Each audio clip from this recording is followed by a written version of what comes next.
Halfa Day, Turwami, and good evening, Commonwealth. Today is Wednesday, July 1st, 2020. A male is released to a third-party custodian after being charged with possessing and trafficking meth. Also tonight, airlines flying into the Sinai will get a hefty discount until the end of the year. We have the details. And documents are reviewed by a special committee that reveal expenditures of COVID-19 operations. In sports, homeschooling worked out just fine for this high school athlete. Stay with us. These stories and more are next. Thank you for being here with us. For finding ways to keep things happening. For making things feel a lot better. Thank you. Energize, realize, feels so good just to be alive. Time's a gift, my time is free. I can spend it on you, you can spend it on me. I can say you'll be blown away, but the change you see me. And I feel alright, dance all night, put a little flavor in my life. Thank you for staying strong with us. And for us. Thank you for always connecting. For keeping us together. Thank you. Thank you. Thank you. Thank you. Thank you. Thank you for reminding us That despite this distance, We are still better together. Every day, every day, I put the good stuff in. No. Docomo Pacific, better together. Jose and Pedro were born on the very same day. Jose liked to play sports. Pedro liked to play video games. Jose's favorite word was pass. Pass me the ball. Pedro's favorite word was pass too. Pass me the rice. Jose is retired and has both time and energy. His life is just beginning. Pedro has diabetes, hypertension, and gout. His life could soon end. Eat less, play more, live longer. Brought to you by PHI, the pharmacy you can trust.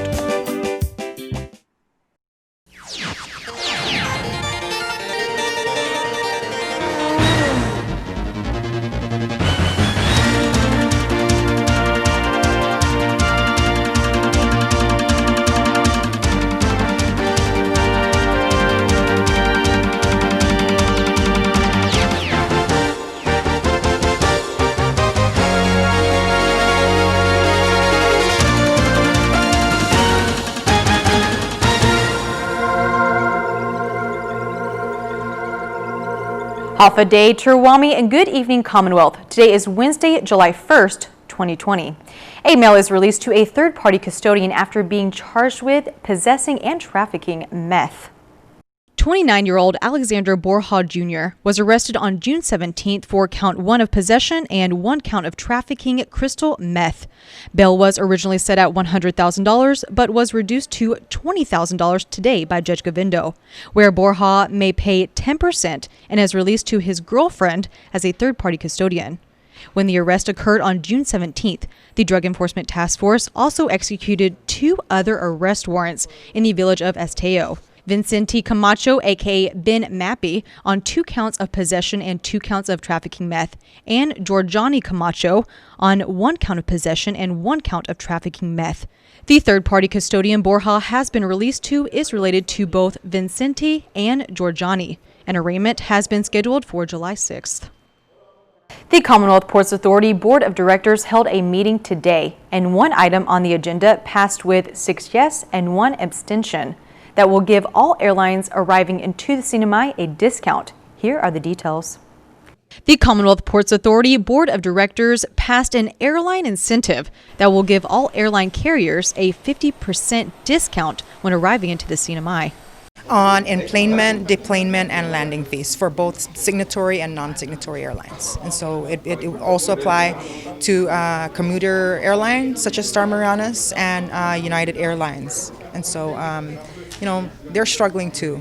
Even though they're operational, they're struggling. And so hopefully this will give them some sort of a break. The discount goes into effect today and lasts until December 31st. Hines says at this point, CPA is at a 96% loss of revenue, with United Airlines being the only flight into the Sinai at this time. The resolution gives flexibility to the executive director to be able to give further discounts. Now, one of the things that the airline carriers have to understand that pursuant to the requirements under the CARE Act, we can only give a discount based on the loss of revenue. And so right now it's looking like the max that we can give out is actually only 96% because we do still have United Airlines and Star Marianas operating. All Asia airlines from China, Japan, and Korea have suspended flight operations to the Sinai until September, except one charter flight that will arrive into the Sinai on July 5th by Jeju. Hines says she hopes the discount will encourage airlines to resume service to the Sinai sooner. Also discussed in the CPA Board of Directors meeting is the halt on the Tinian Casino project. So there has been ongoing dialogue back and forth with Bridge Investment Group with regards to the issue of the septic tank. And so CPA reached out to BCQ to basically find out what's going on. Why is a casino only permitted for a septic tank? They should be permitted for a waste treatment facility given the location of the project. And so apparently the application that was submitted to BECQ that states that it's supposed to be a commercial terminal is not the same as to what's being built on Tinian, which is now a full-blown casino. Initially, they had come out and said that it was supposed to be a ferry terminal. Fine. The issue is not whether it's a casino or a ferry terminal. It's basically your application to BECQ and your stated purpose for the building. It's different from what's being built on the ground. What you're permitted for is based on what you submit to BECQ. So now they're building a casino and you're supposed to have a waste treatment facility. You're supposed to be permitted for that, right? But instead, they got permitted for a septic tank, which is not acceptable for that location. It's right by Camera Beach. It's where the community goes and hangs out. And so BECQ, we communicated with BCQ that this is not acceptable. They went down there and actually did a site visit, and they found that this was not what was in the application. They should submit a change of use, and as a result, they were issued a stop work order. The Special House Committee collects more documents that reveal expenditures of COVID-19 operations in the Sinai. Sally Lemus has this story. The Special House Committee on Federal Assistance and Disaster-Related Funding met this morning to review thousands of documents that detail disbursements related to COVID-19 operations. Chairman Ralph Yumo says payroll is their biggest concern. Well, the big ticket items right now is obviously the payroll. We need to clarify that clearly. The new contracts that were signed by each exempted employees, cabinet members, those need to be clarified because, like I mentioned earlier, are these employees now timing in, and are they on the clock all day long? If they're, who's monitoring them now? So. Yumo says the committee isn't questioning what frontliners do, rather if any amendments were made to cabinet members' notice of personal action. So now each cabinet members are authorized to pretty much, when they come into work, they're on the clock. It's not based on your contracts because you're already exempted. So now you can work 24 hours and be paid for it with overtime now. The next step will be calling in agencies for more oversight on these expenditures. Reporting for KSPN News, I'm Sally Lemus. The public school system has officially set a date for the opening of school year 2020-2021. Sally Lemus reports. Education Commissioner Dr. Alfred Atta has good news for students, parents, and guardians. I'm very happy to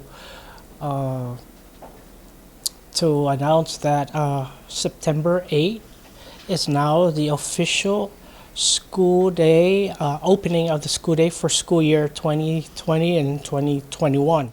Because of the COVID-19 pandemic, plans are put in place for all possible scenarios. Right now we're on code blue, so when we do get to green, then we will come back and revisit. It is most likely that scenario 2, which is the hybrid and the remote learning, will take place.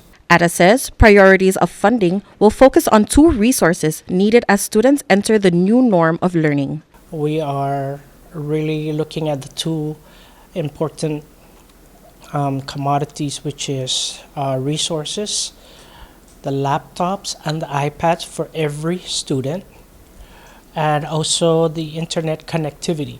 So those plans are 90% in place. Dr. Ada, along with the key management team, met with the Board of Education on Tuesday to discuss policies that need changing before opening the school year. We also amended a lot of the policies, such as the instructional time, attendance, should a family choose not to send their child to school. We have that in place. Excuse me. We also have the transportation service. We're going to ask all parents, in as much as possible, if they can transport their child to school. Now, if they just cannot, then we will have the bus, but even the bus will have protocol. So if a child's temperature is checked and they didn't meet if they go 100.3, then they will not be allowed to be on the bus. Dr. Ada says school will be operating 4 days per week and PSS will bring back their teachers. The plan is to bring back all of the teachers from K to 12 on August 1st. On August 1st, we bring them, we'll unfurlough them, and then we will train them on remote learning. I'm Sally Limis for KSPN News. Coming up, we get an update on the progress of the PUA applications. Stay tuned.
We are with you.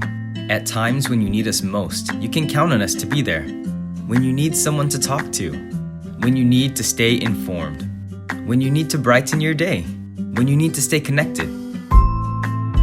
We are here keeping our promise that while the world is changing, we keep working so you can keep connecting.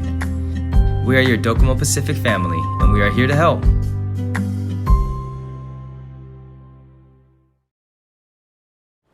Welcome back to the Channel 2 News. Many are still eagerly awaiting money from the Pandemic Unemployment Assistance and Federal Pandemic Unemployment Compensation Programs. Department of Labor Secretary Vicki Benavente has an update on the progress. We had started phase 1 on June 17 when employers were asked to register on the PUA hotline. And for the past 2 weeks, we've also allowed PUA applicants to register and submit applications online. That's phase 2. Our next phase is the claims adjudication, which is the actual payouts of benefits. And so far, only 5,000 individuals have applied for the Pandemic Unemployment Assistance Program in the CNMI, according to the Department of Labor Secretary Vicki Benavente. First of all, I hear from some people they're waiting for all the online portal issues to be resolved. There are some parts of the application that are easily accessible. Some applicants are breezing through the application online, and then I'm getting calls from other applicants in other parts of the island that say they can't access step 2 or page 2 of the application. So the challenge is making sure that they have internet access that's capable of running that application online.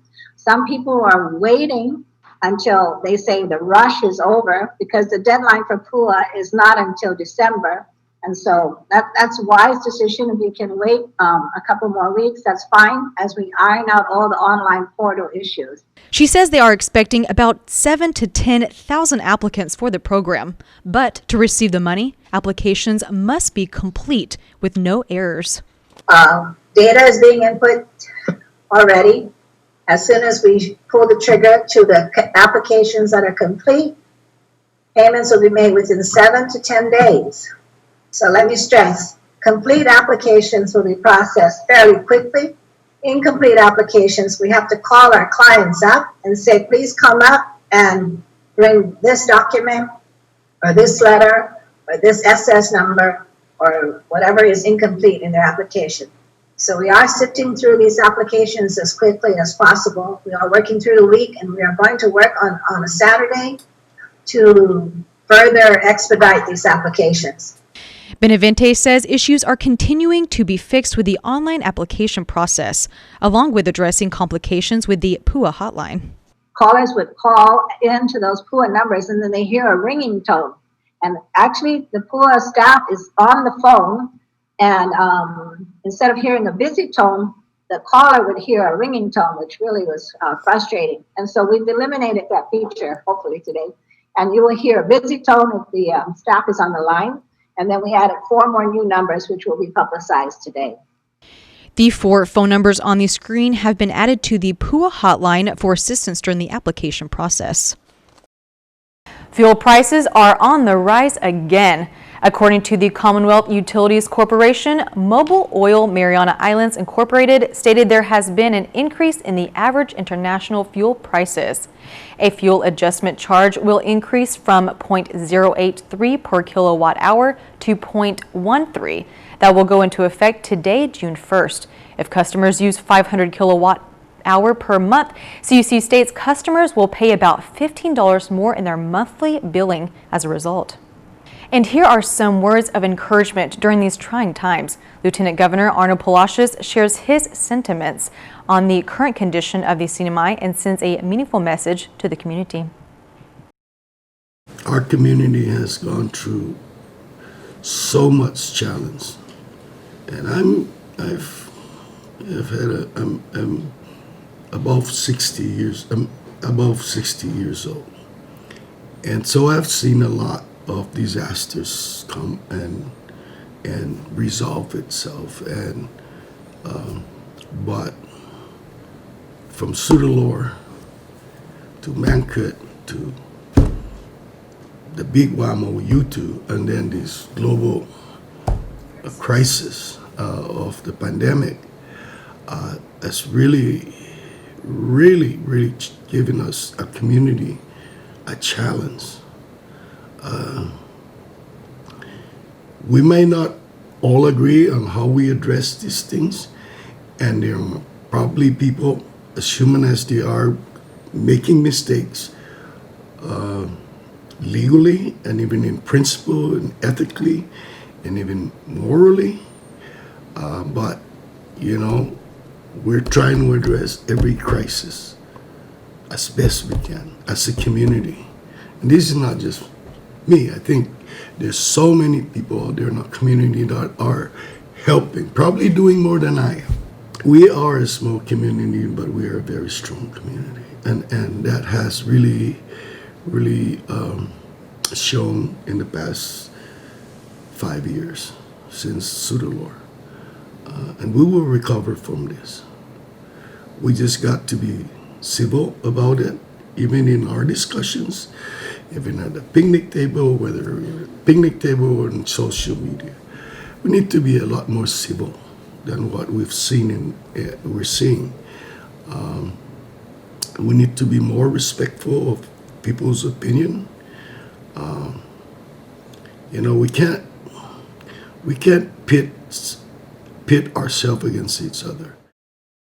All right, coming up in the KSPN2 Sports Report, we don't have any baseball tournaments this summer, so all we can do is remember the good old days. Life gets better. Get on better internet plans with the strongest internet from Docomo Pacific. With whole home Wi-Fi, it's the better way to work, play, and surf at home with the fastest download and upload speeds in the CNMI. Your better internet comes with the free Plume SuperPod for the strongest and safest Wi-Fi coverage throughout your home. Sign up today for as low as $50 a month and get a free smart tablet. Better value for your best connection. Because in everything we do, we are always better together. Hi, I'm Thelma, a certified ophthalmic assistant here at Mariana's Eye Institute. The wind, the sand, and the sun found here in the tropics can cause some unique eye problems. Pterygia are growths on the surface of the eye. It comes from a Greek word meaning wing, and it looks like a wing growing across the surface of your cornea. The most common causes of this are living on a tropical island. The prevention of this particular problem is wearing sunglasses and lubricating the eye. If left unchecked, pterygia will continue to grow and can permanently affect your vision. It can be treated right here on Saipan. This has been Dr. Dennis Williams of the Mariana's Eye Institute.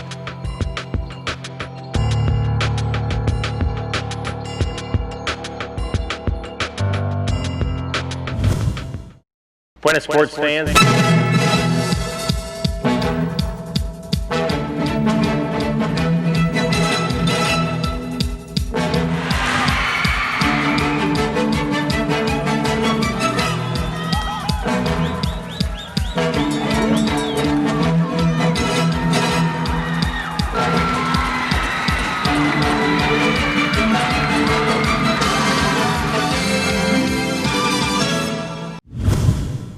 Buenas sports fans, during this downtime, we have a couple of sports podcasts that have popped up. Norman Del Rosario is doing one for soccer, and Jeff Race, the national tennis coach, he's doing one for his sport.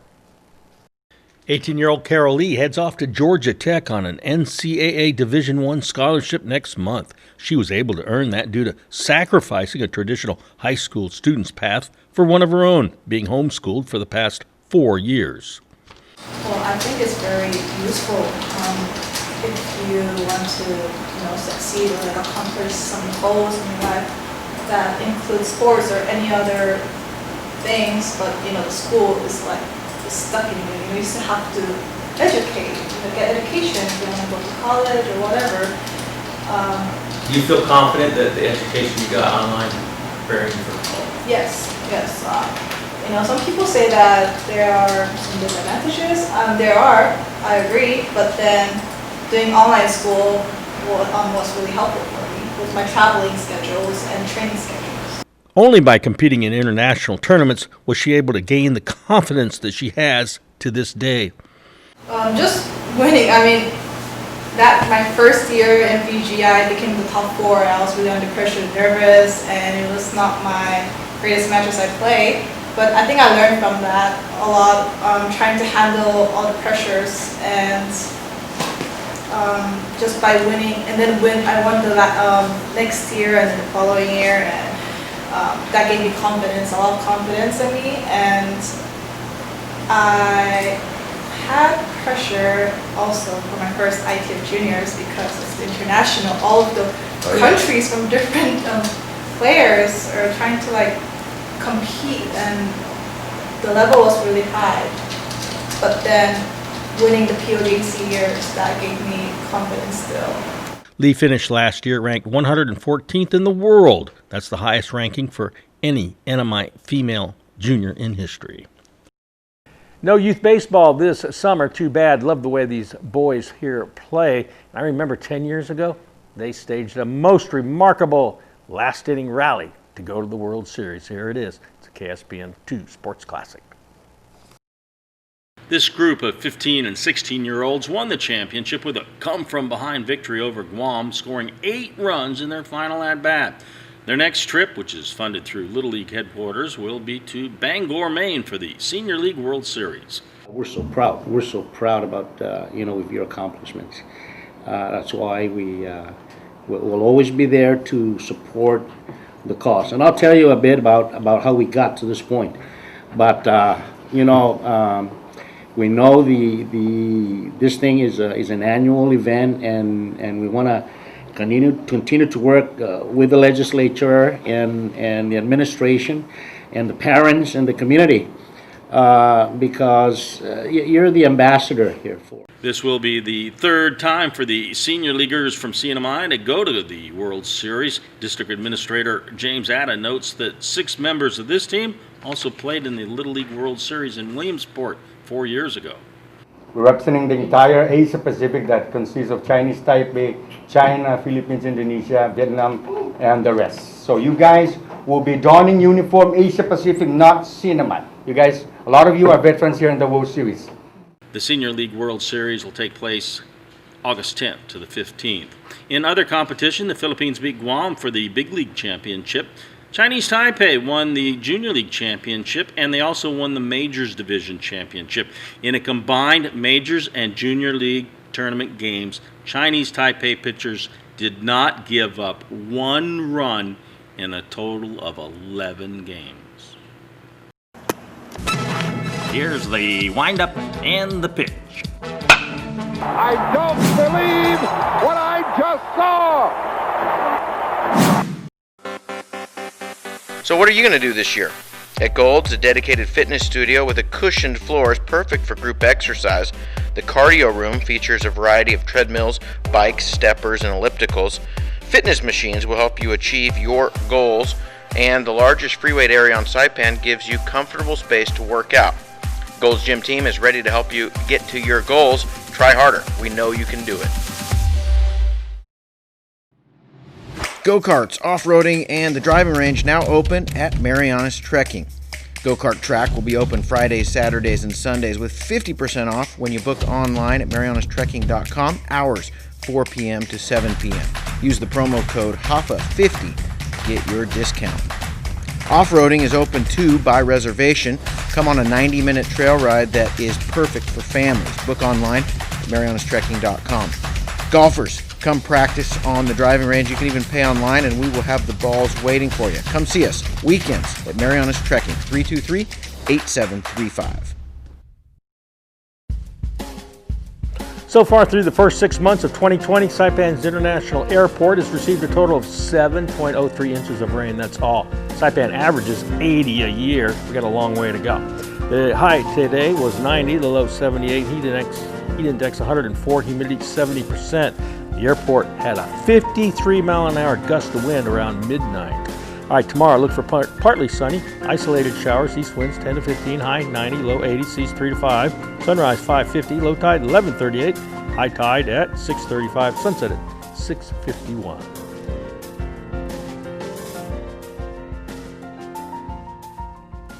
That is your news, sports, and weather on this beautiful Wednesday here in the Commonwealth.